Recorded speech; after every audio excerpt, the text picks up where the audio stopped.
I'm just trying to picture not expanding or changing. I'm like, no one cares what you're doing, but also people love to talk shit. So that seems crazy to me. When actually, like, what if both things were true? Welcome back to another episode of Sessions for the Soul. Yes, welcome back. Hi. How are you? I'm so good. You know, the weather's like gloomy today, and I'm feeling cozy because of it. Yeah, not gloomy. You're not feeling No, gloomy. not, I mean, maybe. Listen, I did get hit with a case of, I literally said this last night. I was like, I don't know. I was hit with a case of the morbs. And my mom was like, what are you talking about? I was like, I'm feeling morbid. I'm feeling melancholic. I'm feeling, and she was like, okay. She didn't know how to take that. But you know, I think that's just because my cycle and whatever. But no, I'm feeling good. How are you? I'm doing good. Yeah, I did. We had like a decent stretch of like kind of nice weather, like the little spring teaser. I know. And I was feeling so good. And then I think we've been having this weather and I was like so affected the first day or two. I was like, why am I feeling like so depressed? Like I'm not depressed, but why do I feel like a little sad? Yeah. I think it was the weather. For sure. Yeah. For sure. I know, I was like, spring is showing its little leg out there. I see you, girl. Yeah. And then that's why I put the daffodil. I'm trying to like summon good sunshine weather. By the way, I love daffodils. They're my favorite flower. They just like remind me of my mom. Oh, really? Yeah. I love that. Does she like daffodils? She loves daffodils. Oh, okay. And then like they're all over the UK. Like this is okay. Yeah. a UK flower. Yeah. And for the Welsh people, daffodils are like, they're everywhere. Yeah. And they're in everything. You can't go into a store in the UK that's like about the country without seeing 1,000 daffodil, like mugs, sticker, stamp, you name it. Yeah, it's just the vibe. I love that. They are like a joyful flower. Like they just bring joy and brightness, and they're so bright. And there's so many different kinds. Yeah. Yeah. Mm-hmm. They're fun. It's like a fun little sign of spring. It's like a little sunburst. Yeah. But yeah. I love that. Well, excited to be here. Same. Yeah. Do you want to take away the I said what I said? Yeah. For the day? My I said what I said is I feel like hobbies are such an underrated way of like caring for your mental health and your nervous system. Yeah. Like it's not talked about a lot. I don't talk about it a lot on my like, social media and stuff like that. But it's so like life-giving to find a hobby and to like be fulfilled by like learning something new and to like build confidence in what you're learning, or to like meet people who are into the same thing as you, or to feel like excited about the thing that you're doing. Like I think that's so underrated these days and we need to do more of that. I started sewing this year and that's like been so fun for me to learn something new, because I feel like I've kind of been in like a hobby drought, I guess, like just not really sure like what I even love doing, or what I like want to learn how to do. And it's been really fun to just like learn something so it's like so simple in a lot of ways, but it's so impactful. I love that. I think that's really beautiful. And actually, I was just having this conversation the other day with somebody, because they were like talking about being inspired and like liking life. Yeah. And they were like, yeah, I just feel like hobbies are how people do that. And I agree with you. I think it's like a weird thing that we don't encourage all ages of people to do things that they love. Yeah. Or like to explore new things and learn and kind of like go on that journey. Also like getting into like a flow state of like being so fully immersed in something, the thing that you're doing. Like you're not scrolling, you're not worried about what's happening in the world, you're not worried about what so-and-so said or thinks about you. You're like so immersed in the thing that you're doing, and like time just passes by so quickly almost, where like you look up and it's like, oh my God, I've been doing this for 4 hours.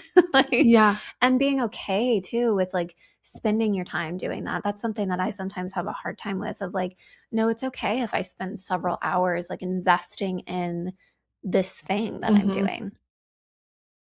because it's easy to think like, oh, it's not productive or whatever, you know? And it Totally. actually is, like, in its own way. No, totally. It's actually so important. I think Yeah. it's that thing of like letting yourself not be pulled in like the what needs to be done or productivity, not attaching your worth to productivity and actually like Hmm. letting creation, expression like Yeah. come through you and like to be immersed, like you said, in something. I Yeah. really relate to like the hobby drought. I've been feeling that too. um I don't know what it is like, but the last like year almost, like I Hmm. have things that I do love to do and I've made myself do them. Hmm. um but they don't have the same spark that I want them to have. Sure. Like Yeah. I like painting or like, you know, doing art or something like that. Like Hmm. I've noticed that for me, like recently, that's not as it's not exciting, or it's not, it doesn't feel like Hmm. as it once did. And so, yeah, finding how new hobbies can like be found. How Hmm. do you recommend finding new hobbies? Do you have a Oh thought on my that? gosh, I don't even know. Like I guess my own process was like I noticed myself like feeling inspired by other people like sewing and creating their own clothes or things, and I was like that's so cool. Like I would actually love to learn how to do that. It feels so creative. Um and so for me that felt like a starting point of like Yeah. feeling inspired by or interested in what someone else was doing. Um, and then the actual process of starting is like being okay with having no idea what you're doing and stumbling and messing up and like just going through the process of trial and error, you know? And I Yeah. think that goes for anything, like anything that you're starting that you're like completely new to, like it's okay to suck at it at first and to like learn from the Hmm. ground up, which is also hard for me. Yeah. So, yeah, it's, I think just getting curious and exploring possibilities and then just being okay with starting and knowing that it's not going to look perfect or be perfect, Yeah, you I know? love that. You know what? This reminds me of something that someone said to me, I don't know, at some point recently in the last 4 months, when I was exploring like this idea about like how I know, like I have an idea of like the life that I want to be living or like I want to create or like the path I want to be on.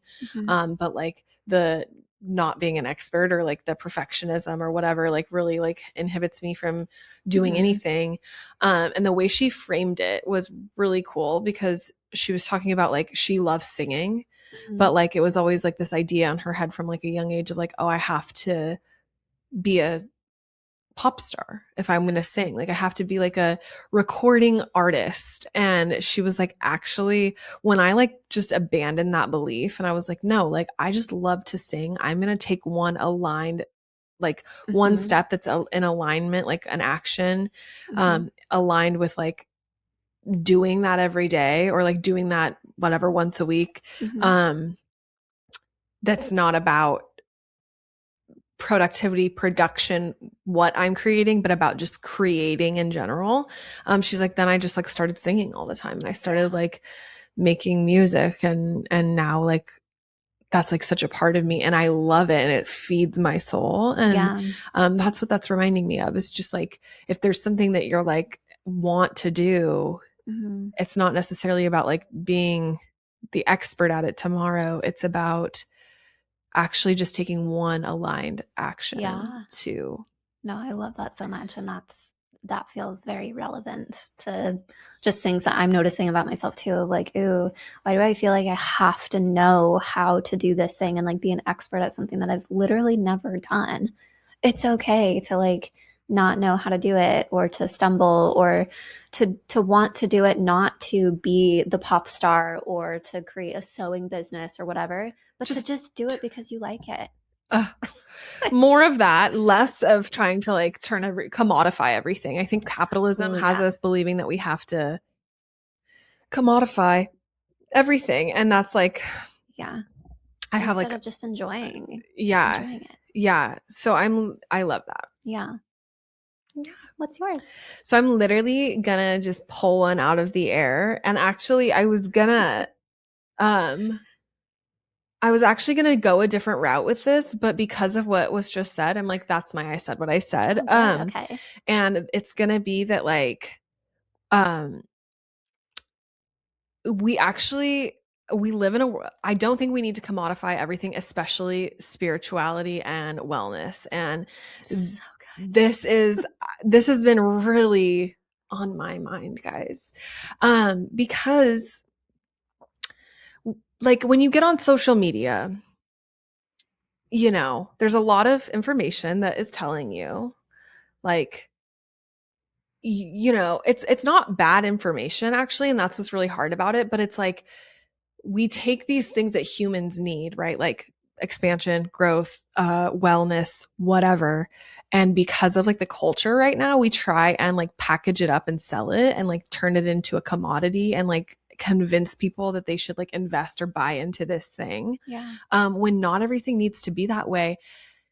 And we can actually still, I understand that we all need to like make money and do things and whatever, that's part of this like Mm-hmm. life.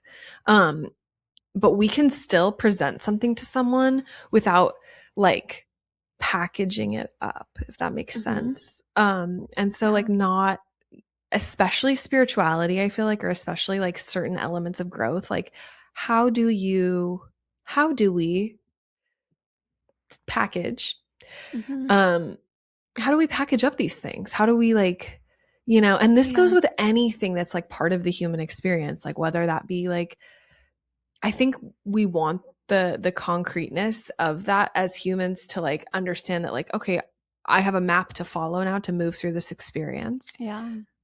but there's actually not a map. Yeah. I think that like this the social media element that you're talking about has also created like this belief that in order to heal in this way or to achieve this thing or to have a successful business or to whatever, you have to take the course or buy the coaching package or watch this master class or whatever, as if like we don't have like some form of innate knowledge within us already or people within our own community that could mentor us or offer wisdom. And again, it's like that balance or that fine line of like, yeah, there's a lot of great resources out there to like, to further your knowledge or further whatever journey you're on. But is it always necessary? And I think that's the problem, is that like it's sold as like this is necessary and you Yeah, will not be successful or you will not achieve XYZ thing unless you buy this. absolutely. And I love that you said that because it's we're always like being sold results. Yeah. But the truth is sometimes, right? Like we actually can't guarantee results on someone's journey with whatever the thing is, right? Yeah. We can only we can provide tools, we can provide information and knowledge, we can provide you know, an experience. We can Yeah. say like, "Hey, you know, are you curious about this thing? Come join me here and we'll explore this." But we actually can't like promise like, "Okay, you're going to come do this thing or I'm going to give you these tools and then your life will look like this." And I think that's kind of like the sticky territory that we've gotten into on in some of this stuff in the world because like people do promise results a lot, and like when people invest in things a lot of the time it's like from the place of like you're going to be transformed, your life is going to be transformed, you're going to be like a manifesting goddess at the end of this, and it's like Mm-hmm. that is not necessarily true. Mm-hmm. You could be, you could also not be like Yeah. Yes, absolutely. I'm thinking of another layer too, which might be a little bit of a tangent from that, but of like from the consumer standpoint and like buying into this whole belief system that you need to buy the thing to achieve the result of using like buying all these products or courses or whatever as a way to actually avoid doing the real work of like, I'm going to outsource everything. I'm going to outsource all of the like intellect or the wisdom or the experience. And I'm going to buy the thing and like distract myself and get so like in the weeds of the consumerism of it all instead of just like being still and noticing what's actually happening in my own experience. absolutely. Oh, I love that. Yeah. I love that. I think that's so relative to what we're talking about here. Mm-hmm.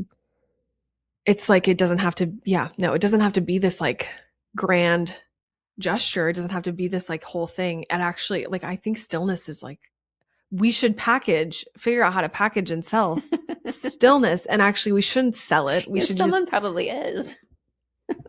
come sit, come do a silent meditation hour and you literally pay money to just sit silently in a room.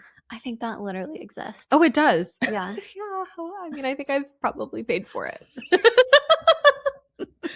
I had someone once say to me that they were like, this was years ago, like 10 years ago. They were like, I feel like you should do a silent retreat just to like really have to sit in yourself. And I like looked into it because I was like, that sounds challenging and fun. It's like 5 days of silence. You literally don't speak the whole time. Um, and I like looked into it and crazy. People pay thousands of dollars to do that. Like literally just not speak. Like you just and like, obviously you're not on your cell phone, etc. Um, but I was like, I've kind of done that. Like if I just like sit at home by myself for a week and like don't talk to anybody and like kind of like No podcast, no music, no TV, yeah, yeah, no just be distractions. Yeah. and it was free. Yeah. Free. Yeah. No, it's so good. Nothing beats like driving in the car like a psychopath with no music or nothing on. Like it's kind of nice Oh, I to actually just do like, enjoy that very I love much. it so much. Yeah. Yeah, yeah, yeah. I do that all the time. Yeah. Um, all right, on schedule. You guys, Burke is here. But yeah, no, I mean, I think it's exactly that. Yeah. And that just came to me and it was inspired by you. So thank you. Well, it was perfect. It was a good, they blended well. They did. They blended Yeah. well. I was literally going to do like a whole other ass thing and I'm really glad I went with that. So, okay. Shall we dive in? Yeah, absolutely. We're going to be talking about small town culture versus personal expansion and how living in like a small town, and we'll kind of expand this a little bit too of like tight knit communities. So maybe if you're listening and you don't live in necessarily like a small town or a rural community, but you have like a tight knit circle, this I think is still super applicable. When you're in those spaces, how hard it can be sometimes to have like personal expansion, personal growth, to like step outside of the box that Mm-hmm. maybe you've created or the community has created for you. Yes. I'm excited to explore this. I think this is going to be a really good one. Um, and I think it really is applicable, like small town, city, whatever, because like we have communities Yes, and there are like social expectations and roles absolutely. that are assigned, Exist. exist, whatever that we take on. Yeah. And then they can sometimes become, yeah, limiting. Yes, absolutely. Should we start? Our first note here is, I think, maybe kind of a tangent, but also not, of like women celebrating and supporting women. Because I feel like, especially if you're listening and you're like, I don't live in a small town, but I do have like a community of women, let's say. Yeah. I think that sometimes, and this came up again, inspired by conversation that we were having. Coffee shop talk, you Yes. guys. I think that for women, especially, which is interesting, it's hard sometimes for women to like celebrate another woman who's like doing something different or stepping outside of the box or growing in a way that maybe the rest of the group or that other person isn't. Mm-hmm. And maybe we'll talk about this more later in the episode, but this concept of like, there's a lot of jealousy or envy or like threatening or projection of like, oh, well, I'm staying small, so you need to stay small too, or stay in this box that we've created. And it's really unfortunate that happens sometimes. And it's like the best thing ever when another woman can celebrate another woman's growth and expansion. Yeah, yeah. Surrounding yourself with people who are like, hell yeah, like Yeah. do your what you need to do for you. And like, Mm-hmm. like are able to love you through all the phases, I think is so important to find those people. And if you don't have those people, like uh we see you and like that's Mm-hmm. hard. That can be really hard. Yeah. Because I think like what it speaks to sometimes is like the edge that a person has inside themselves, right? Like Yes. Yeah. that um like it's this thing of like, well, if you're doing this, maybe that means I can't, or I'm supposed to, or I have to. And like Yeah. because I'm not ready to, or I don't want to. Yeah. that like Or it I'm feels scared to. right, that it feels like a threat or an attack, when actually, like, what if both things were true? Like, what if she could Mm-hmm. do that and you could do what you need to do, and they're both just like, it just is. Yeah. And yeah, I think humans in general, like, that can be so hard. And obviously it's easier for us to speak like as women from the perspective of being women. Yeah. I don't actually know what that's like for men. Would love to hear. Mm-hmm. Like, I I don't. do feel like women have like a different hierarchy, Yeah, than men in general. Of yeah. course, there's exceptions, I would imagine, I know. I'm very curious about this actually. Like, that's a whole other thought Yeah. exploration. But I'm like, Yes. actually, now that we're talking about it, I Yeah. wonder what that's like. I guess just in my experience, Yeah, women seem more likely to be like not celebrating or like cheering someone on who's like doing something different or like growing in some way.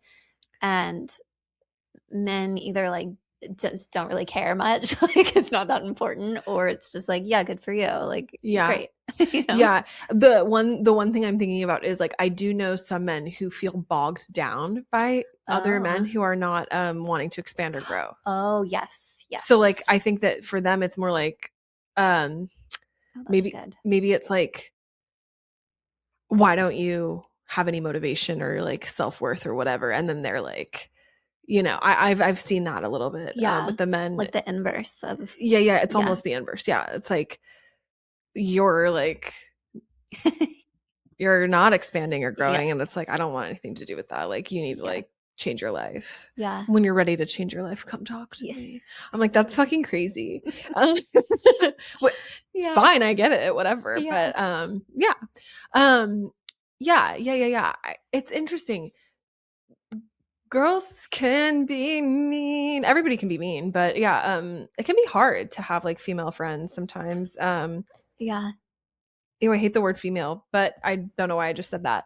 Um, but yeah, like, it can be, there can be some sticky territory we get into, or like, maybe because we're like willing to have more, and I don't know that this is true either, but women have more like vulnerable conversations and like it's true. explore together. Yeah, So maybe that creates room for like edges to be met more, that's a good point. you know? Yeah. Um, I also, this is relative to this, but also not. Maybe it's a tangent. We're just on a tangent talk today. Um, but I was actually just exploring this with someone last night. We were having a conversation, and they reflected like, maybe what it is like, sometimes with women and in relationships, like, because we're willing to explore things together more, what Hmm. can happen is sometimes when we're expressing something that's true for us Hmm. or like our experience, it can feel like an attack on the other person's experience or Hmm. beliefs, or like, insert thing here, when that's not necessarily it, but it meets the edge in them. And then there's like friction created because Hmm. we have a hard time Hmm. as humans just like living and let live, Yeah. right? Yeah. And No, I think that's yeah, true. And I think it also reveals like an insecurity within yourself of like, or an uncertainty within yourself. And if we're looking at it through the lens of like growth and personal expansion, if yeah, someone's opening up and sharing with you, like, oh, I'm like taking this big leap of faith in my life, or I'm going all in on this like new business, or whatever the thing I'm making a is. Yeah, change. I'm making a big change in my life. And you maybe are someone who dreams about making a big change in your life, but you're so scared to do that Right. for all the possible reasons. And so there's an insecurity within yourself of like, I wish I could do that, but I feel like I'm not able to, or I'm, don't have the confidence or the bravery or the resources or whatever it is. And so it's like meeting that edge of that insecurity within yourself, which is then like kind of preventing you from like being fully excited for the other person, because you wish you could be in that position in some way. Right. Or like, you take on the you like take on a judgment almost of yourself, of like, or Yeah. you take on that because they're doing that, like, that means you have to, so then you feel judged, and it's like kind of this like Yeah. little flip reversal of like, Yeah. oh, I'm, because this person is taking this action, making this change, insert thing here, I have to do that now. Or Yeah. like, you know, Mm-hmm. if that makes It any creates like sense. an internal pressure. Yes, and that's not necessarily what it is, right? Like Mm-hmm. it's very interesting. I think this is going to be fun to explore this whole thing. Yeah. Yeah. And that kind of like I think this is a good place to just kind of start to dive into like that can kind of this this experience is sort of relative to like the structures we cling to or like the identities and the roles that we like have as people and like take on in our relationships, communities, etc.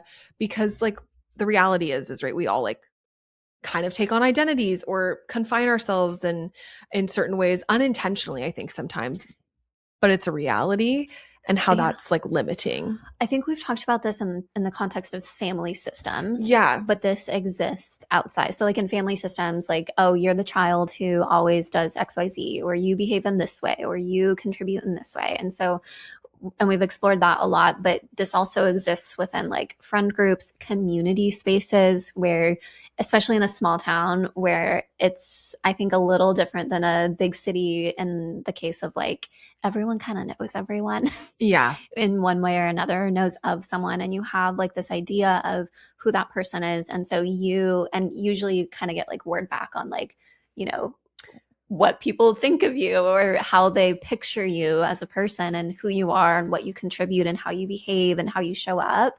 And those ideas can start to feel like confining and limiting and like, oh, is this the role? Like, is this how I fit into this community space? And then you can kind of settle into that. And it feels really hard to get out of that. And also, the community or friend group or whatever can kind of push back or like have those growing pains of like, wait, but this isn't who you are. This isn't what we Totally. do here. No, totally. Yeah, like because in smaller communities, people's lives are more visible, Yeah. making a change can also feel really scary because, like, literally, when you're going to make that change, it's like, well, what will people think? What will people say? Yeah. And that, like, can come into view as well because, like, yeah, because, like, to a degree, like, our lives are more visible in smaller communities. You don't even have to talk to anybody or, like, or, your circle can be so small in a small community and still, when something happens, like Mm-hmm. eventually everyone will know. And, or like if a change is Mm-hmm. made or whatever, like, Yeah. like leaving a job is a great example. Yeah. Career switch up, I'm going to use as an example. Yeah. Imagine, you live in a small community. You've been with one company for, 15 years, 10 years, 5 years even. And then you decide to make a career change. Then like when people get word of that, it's like they left. I wonder why. And like then the story spins and The like all these stories that are made up are crazy. no, exactly. And so it's like the pressure that creates, I think, for people when expansion is like on the table or like when you're feeling Yeah. called to expand or evolve. Yeah. Um in whatever way, it doesn't have to be a career, but that's Mm-hmm. just like the example I'm going Yeah. to Yeah. use because it's like It's a good one. it feels like a safe one and a good one. Yeah, like Yeah. and it's like I think people can relate to it.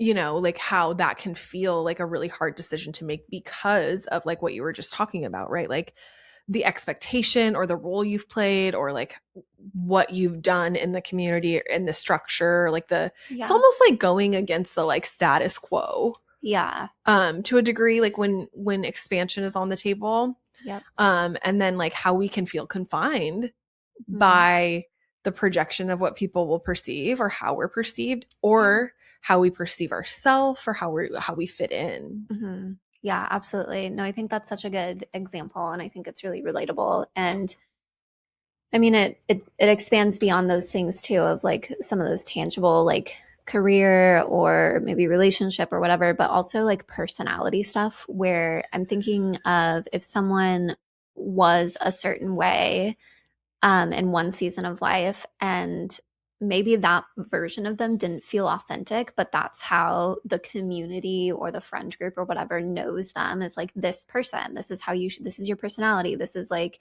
who you are. And then I'm picturing someone like going on this like self-discovery journey and whatever. And it's like, no, but that actually never felt like me. Like that never felt aligned. And this feels like a version of myself that feels so much more authentic or so much more true to who I actually am at my core. Mm-hmm. And that in and of itself, which maybe feels like a more subtle change because it's not like the hard like career change or Right. relationship change or I'm moving or whatever. But the like inner change that can happen and the friction that can happen with that too of like, but this isn't your role here. This isn't how you show up. And the pushback, I think, or going against the status quo, like you mentioned, can be really hard. And it can make it hard to make a change too. It can, I think, and we've talked about this again in family role, in the context of family roles, but it can be easy for you to be like, okay, I'm making this change internally. This is kind of who I'm becoming. This is who, or the version of me that feels most authentic. But when I'm in this friend group or when I'm in this social situation, I revert back to like these old patterns because that's what's expected of me or that's what feels really familiar or I don't know how to be seen in this new version of myself. Right. It like feels safe, like to a degree. Yeah. Yeah, I love that you just said that because I'm thinking about kind of how like certain things can kind of stick to you in small communities. Like Mm, a version of you we can kind of get trapped in like these cages of like what our identity once was or a behavior or whatever. yeah. And I'm kind of thinking about how like thinking about small town, like growing up in a small town and like high school, how like sometimes those identities like follow us, not because it's who we are, right? Like we may have shed Yeah. that years ago, but because of like this experience that was had with in a social circle or whatever, right? Mm-hmm. Stays with us because it's like how someone once related to us or the context they have, like maybe we haven't talked to a person in a decade or whatever, and but they have this version of us like Yeah. as who we are. And I think that's such an important conversation point in this because maybe we don't identify with that anymore because of like, you know, I've had conversations with people like from high school or that we grew up with where it's like been lovely like to get reconnected and have conversations and get to know each other. And you know, when we talk about back then, they're like, you know, I just actually, you know, this is what I was going through, or this is what was going on at home. And the reason I showed up this way was this, or I was really unsure of myself, or I was just like fitting in this social structure the way I thought I had to. And then I like went and lived life, and that's not even who I am. Yeah. And when we like keep people stuck in those places, Mm-hmm. um, that's like not fair necessarily because we're like identities are not meant to be cages like the identities Mm-hmm. we have when we're actually meant to evolve past certain behaviors Yeah. and survival mechanisms and stages in life. And it's actually really important in communities, in friendships, in you know our relationships to allow each other to grow and expand. Mm-hmm. Absolutely. I'm just trying to picture not expanding or changing. Like, if you think about like this comparison of who you were in high school or in your like adolescent stage and teenage stage in life, I'm just trying to picture not changing at all. And that seems crazy to me to just continue to be that version of it almost seems like unnatural to stay in that version of yourself, Totally. but I do think it's hard, especially if you're like reconnecting with people from that stage of life who's like, but I haven't seen you in 10, 15, 20 years. Right. This is the version of you that I remember. And an ideal situation is like what you just mentioned of like having that conversation of like, this is what I was going through in this season of life. This is how I was showing up. But like, I just like don't even connect with that version of myself anymore. Like, this is who I am these days, you know? Yeah, and being open. Yeah, and being like accepting of that, you know what I Yeah. mean? Like it's almost like having a curiosity like about yourself when connecting with someone in that way. Yeah, And also recognizing like to me it feels unnatural too that like someone wouldn't expand and grow, and it it exists. exists, right? It exists. And I think the reason it exists or like the reason people resist growth is because it like confronts their comfort zone. Hmm. Um, you know, like I mean, I think that there are probably a lot of a lot of places in life where people don't want to really like go outside of that comfort zone. Like familiarity is like Yeah. is It's like a warm blanket. it is a warm blanket, even if it's like toxic as hell or like not, Yeah. not really productive, or it doesn't serve like expansion, or maybe it's not like rooted in like kindness or like something good. Like maybe it's just like, well, this is familiar, or this is like a coping mechanism or a defense mechanism that I've like always had. Hmm. And so sometimes when people are like really working on like getting out of something, a pattern, or just like, I think this can happen in smaller communities, like especially at our age, Hmm. LOL, at our age. Um, but like, I think about like if someone was like really committed to something, and then like whether that's a job or relationship, whatever, and like they have been like really integral in a structure in something, and then they say like, I'm going to actually leave this relationship, or Hmm. I'm I have been working on myself and I'm going to do this thing, how that can bring up like, I think that sometimes that can be really triggering for the women around them, because Hmm. it's like maybe there are things in their own Hmm. situations where they're like, well, I would like to look at that, but Hmm. I can't because of, or I don't want to because it's Right. uncomfortable, or I'm not my partner. Like, I can't leave this situation. I can't leave this job. What will, Right. insert fucking thing here. Right. Right. Yeah. And then that creates like that sort of friction of like, well, yeah, like I think relationships can dissipate in that moment. Like friendships can end because of Yeah. things like that. I was just gonna say, should we explore like how do we even like how do you meet that? How do you address that if like you're in this if you're the person who's changing and growing or making some sort of a change in your life and you're met with resistance, you're met with um what's the word I'm looking like a rejection of that new version of yourself. What do you do with that, right? Yeah. Because sometimes it is the end of the relationship. Sometimes it's like, okay, you're not willing to like love this version of me, and go back and listen to our previous episode on like the red flags there of like, is this even a relationship? Is this really love? Like Yeah. if you're not willing to walk with me in this next chapter of who I am. Yeah. um so sometimes it's the end of a relationship, and other times maybe it is having those conversations of like, hey, can we sit down and talk about this, because like I feel like I'm stepping out of this version of myself that actually felt so confining or restricting or just didn't feel aligned, and I feel like I'm stepping into a version of myself that actually feels so good and exciting and new and whatever. And having those conversations and hoping that it's met with, love. Yes. Yeah, I think we should explore that for sure and have a conversation about that. I'm also thinking about like in that same field, like a place this can happen sometimes is, sometimes if like beliefs change, or Mm, like if hmm. you had like a common ground on like a belief or like a practice, or like Yeah. a friendship like rooted in like, I'm thinking of like so many different things, like whether it be political or like your faith or like whatever, when sometimes somebody's like going through something with that and there's Hmm. something changing, how like that's a place relationships can like fall apart because of Yeah. like the friction that's met, Yep. and not being able to like really just be like, okay, you're on your own journey with that, and I'm on my own journey with it, Yeah. and that's okay. Like, we'll Yeah. just be on journeys and we can still love each other, like have a Yes. friendship. And I think we see, unfortunately, I think we've seen a lot of that in the world. Yeah. And so that just kind of came to mind because I think in small communities too, like the pressure is kind of a little like, Yeah.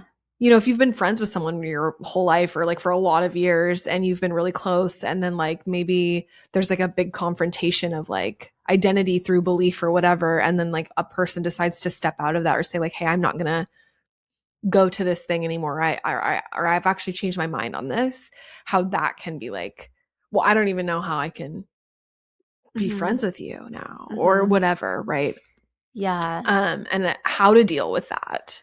That gets really messy. And I am thinking about someone who was talking about relationships, and I think they were talking more in like the romantic sense, but I do think that this applies on some level in all relationships of like your value system may be very similar. And I think that's good in a lot of ways to have a very similar like core value system, especially in an intimate relationship. But your beliefs might be so different, Right. and they can still be based on the core values of like I love people, I want whatever the values are, right? Right. Right. Whatever Right. it is.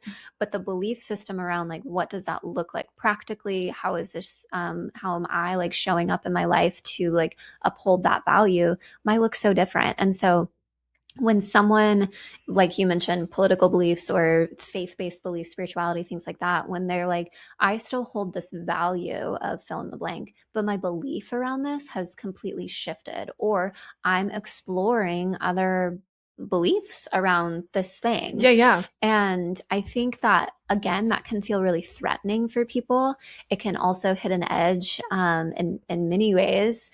And a lot of times people are like, I'm out. Like, I'm not willing to be in relationship with you because now we have a difference in belief, even though maybe our values are still like so similar and I can like love and respect that part of you, but I can't see past this change that you're making. And that's really unfortunate. And I agree that that's a big part of like um, the severing of relationships and division and all those things and the Yeah. current times that we're in. For sure. And I think it kind of like, so this was actually kind of um part of like, I'm not even kidding. This is going to be kind of part of my I said what I said. And it's kind of like what we talked about previously just a minute ago of like um how sometimes like the reason that happens is because that edge like that you just talked about, and Yeah. how what if like it just was and it was neutral, and it's like, well, like, Yeah. okay, our values are the same, or maybe we see something completely different, but like I love you, I've had a whole life with you, or a friendship, or Yeah. like I love our time together.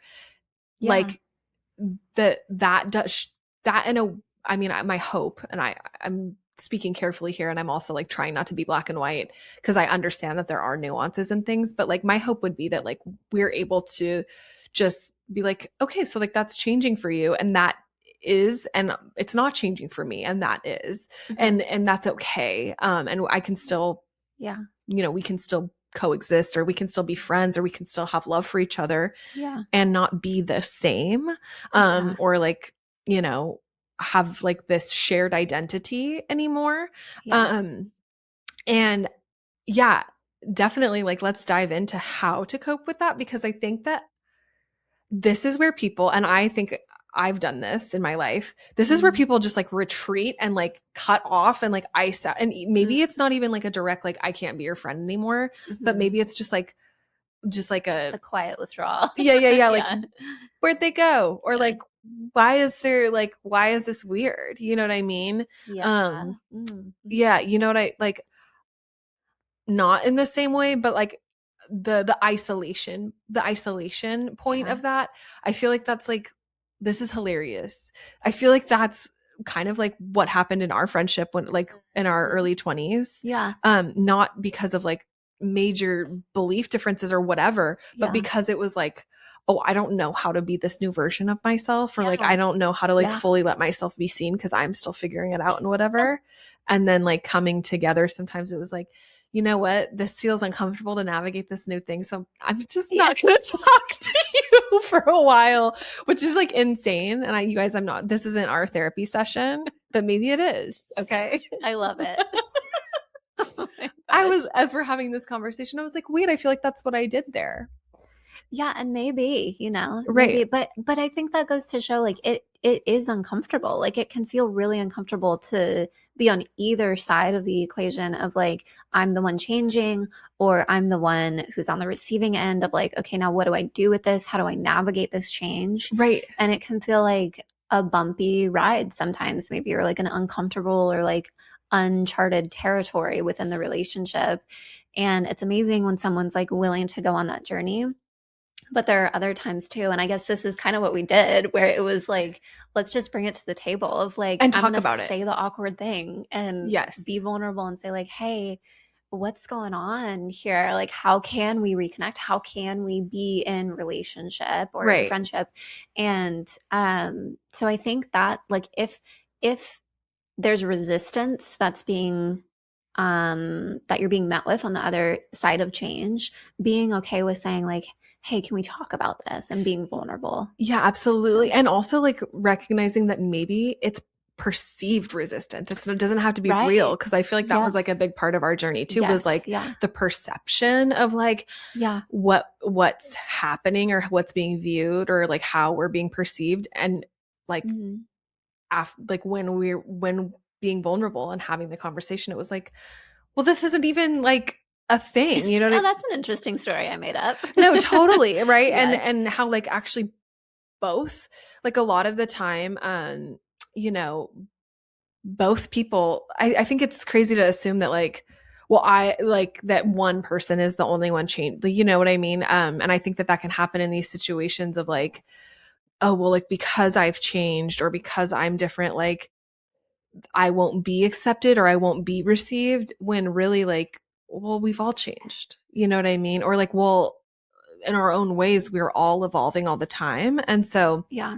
um, I guess the first tool we're kind of sharing to like cope with this or to navigate this is to like be willing to be vulnerable and have the hard conversation. Yeah. Um, and just like naming it and be like, hey, like I've noticed this, what's going on? Or like, can we Yeah. talk about this? Hmm. Um, and I think another way to like navigate like friction or whatever in, and this is like for the general thing, the general conversation we're having here is like, um, being willing, I think, to like still show up despite the Hmm. discomfort that we might feel inside of ourselves. Like if we're the Hmm. one changing or if we're the one not changing and our friend is like the one Yeah. changing, being willing to show up and still like be with them, Yeah. have conversations with them, and do our best to like Hmm. not try and like avoid or like, what's the word I'm looking for?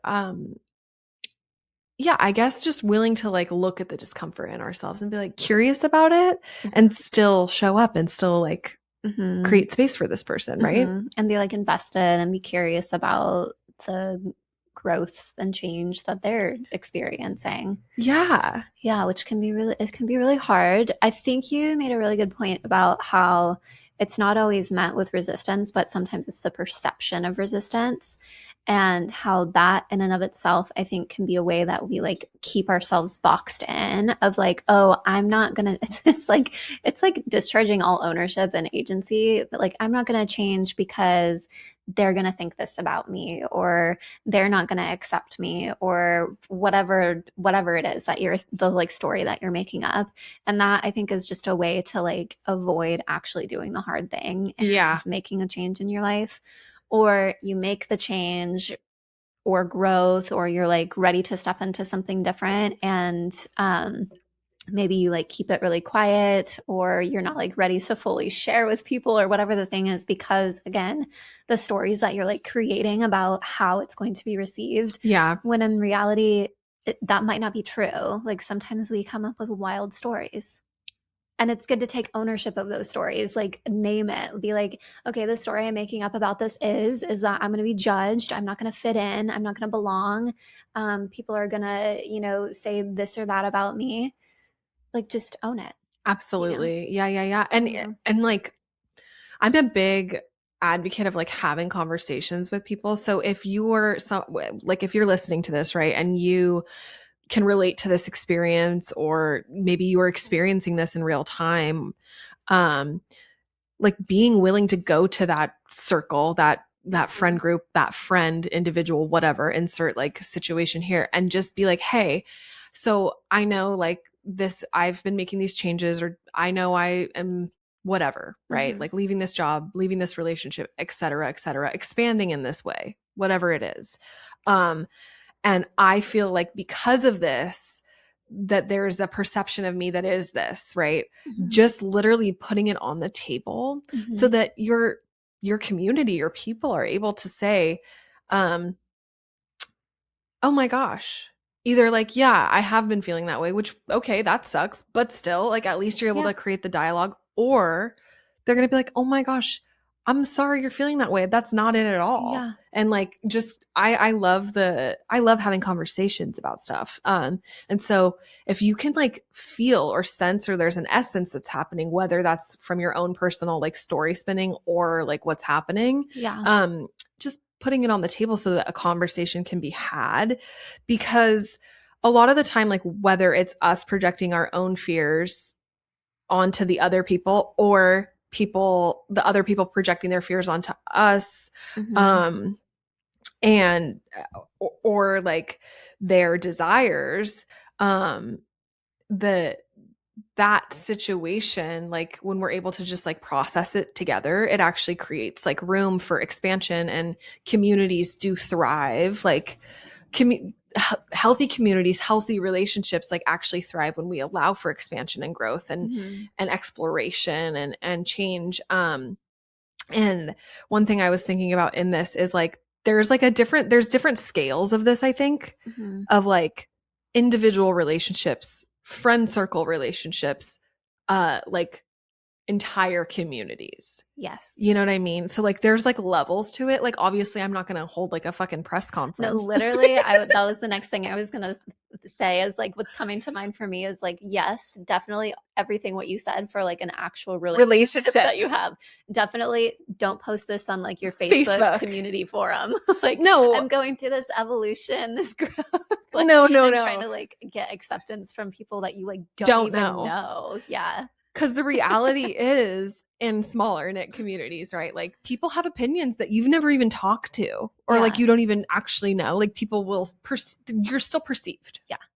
I love that that was on your mind too. Yeah, because people Hilarious. do be doing that. I feel like they're like, let me make a Facebook post in the community forum, which is hilarious. And I do love that when that happens. Yeah. I was thinking about oh, the idea of like caring what people think about you when you're actually in relationship with them and you like love and respect that person. Yes, it's normal to be like, okay, yes, I I do, value. I value your opinion. I value your input. I value the way that you see me, at least on some level, you know, Yeah. and maybe that's a scale. But for people, if we're talking about community as a whole, and especially if you're in a small community or small town, being concerned about what people think about you who you don't even know, or you just like know them because they show up on Facebook a lot or whatever it is, you know what I mean? Like those things really don't matter in the grand scheme of life. And I think again that just goes back to the point of like, are you just using that as an excuse to stay in the Mm-hmm. same position that you're in, or to stay the same person that you currently are? Mm-hmm. So yeah, it's a I think that's a good point to not, you know, like this is on a scale, and also be careful of who you're caring about, like their opinion of you. Yes. This is one of my favorite like phrases or like pieces of advice is like, okay, when we're taking into account like how we're perceived or like the opinion someone has about us, Mm-hmm. are they living in alignment in the way that I want to be living? Yeah. Like, do I value, do I want my life to look like their life, or do I value their Mm-hmm. whatever? If it's not in alignment, girl, put that to the side. Yeah. Because like ultimately, like if someone's not living the life that we want to be living, or like I guess kind of displaying behavior that we want to display, or like we also value. Or has the character, like the Right. integrity or That's, what? Yeah. yes, the integrity. I love that. I was like trying to find the word, and I was like, wait, what am I trying to say? That's it. It's like the character. If their character is not in line with like the character that we want to be like Yeah. nurturing and displaying, then I would say like probably don't be taking that into opinion or into account, like Yeah.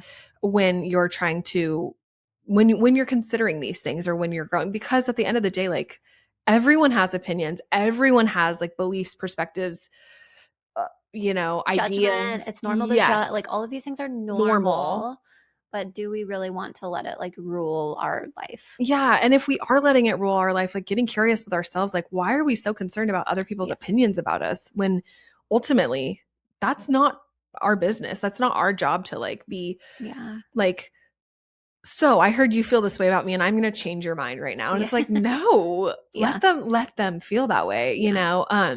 And also like when, as we've been talking about this, I'm thinking about too, how, with that being said, like, I think sometimes that's why it can feel really challenging, or like we can be scared to change in smaller communities, because there's this idea of like, well, I'm so perceived by people, or our lives are like more visible. Yeah. And how in bigger cities, um, it can feel like a little bit more like freeing Mm-hmm. to just kind of like explore and be yourself, because there's like a level of anonymity that Mm-hmm. is possible. And I remember that being something that I really struggled with when I moved back here. Mm-hmm. Cause like I just went from like getting to like fumble, fall on my face, like do all of these things Yeah. in life as like I'm becoming an adult. And Yeah. Los Angeles, where literally not a single person Yep. batted an eye, because they were like, I mean, my close friends did. Sure. My close tight community was like walking through that with Yeah. me. But no one else knew or cared or like, yeah. Yeah. So like I Yeah. could have like a literal, so like I could be going through something that like here would feel really horrifying, to be like going through a discomfort Yeah. phase because of being perceived. Mm-hmm. um in LA, and no one cared. Nobody cared at all. And when I moved back here, because I was like carrying all of that, and like also carrying like this perception of like, she moved home. Oh my God, I struggled with that one. And so Mm-hmm. it just like kind of, I Mm-hmm. guess the reason I'm bringing that up is to point out that, you know, it can, that's a real discomfort. And also, like, I actually tend to believe that people are not, I mean, okay, I say that I'm having two thoughts at once.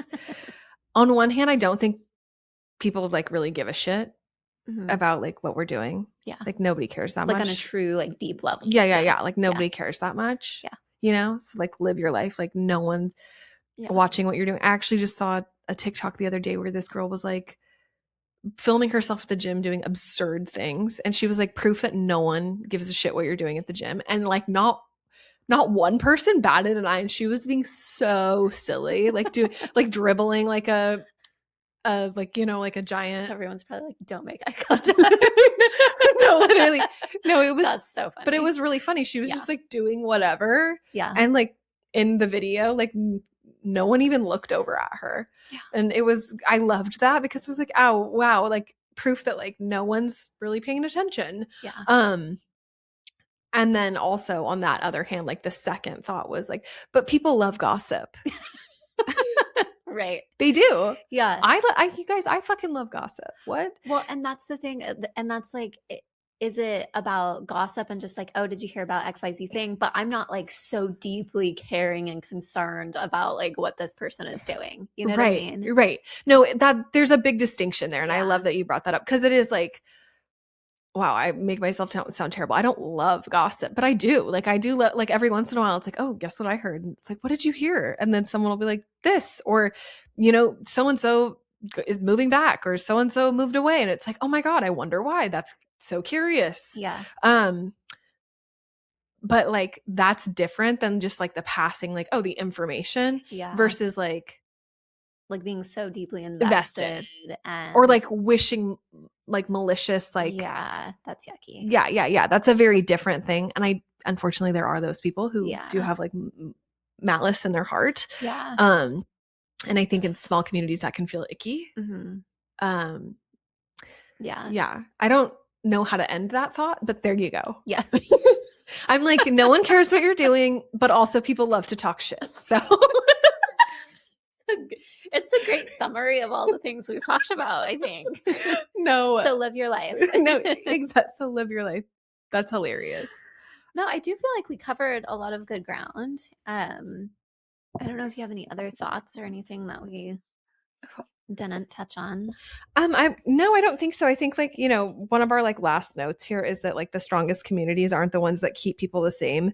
They're the ones that make space for people to become and allow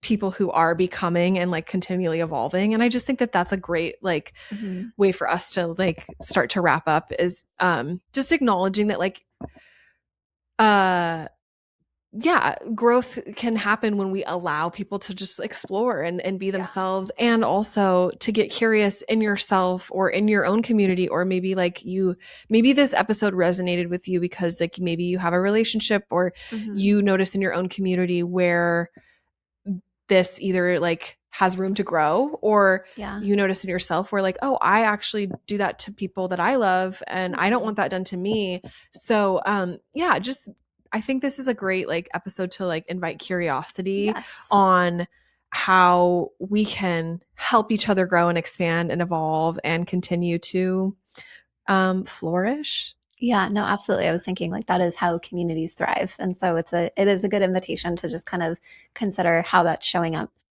in each one of us. And really that's where it starts, is like us deciding like I'm going to decide to make a change here. So, Absolutely. amazing. Well, thanks for listening, and we will see you next week.